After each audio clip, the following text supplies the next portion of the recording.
How exactly does a guy with almost no political resume, who spends years publicly trashing the movement he ends up joining, Trump is a really bad candidate, and frankly, I think a really bad person, suddenly have an ocean of money, media support, and institutional backing the second that he decides he wants power? I formally declare President Donald J. Trump and J.D. Vance as the Republican nominees for President and Vice President of the United States. Well, here's the problem. The rise of J.D. Vance wasn't really sudden at all, because in reality, he's only one small piece of a much larger, more complicated puzzle that many people believe is intended to slowly destroy our future in the name of money, power, and capital. Because you can't overthrow a country like the US with tanks and guns. There's nobody can beat us. No, we have the strongest military in the world by far. You do it with narratives, with stories.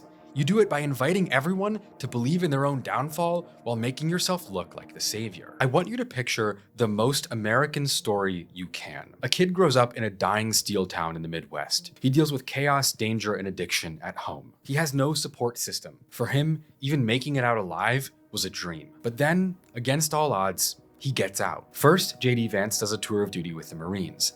Then he graduates top of his class at Ohio State.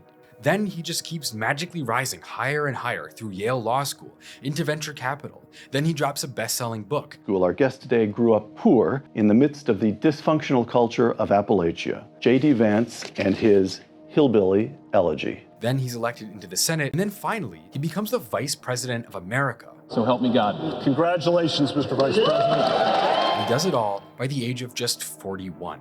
It's impressive, almost too much so. In the end, it became so impressive that it was impossible to ignore.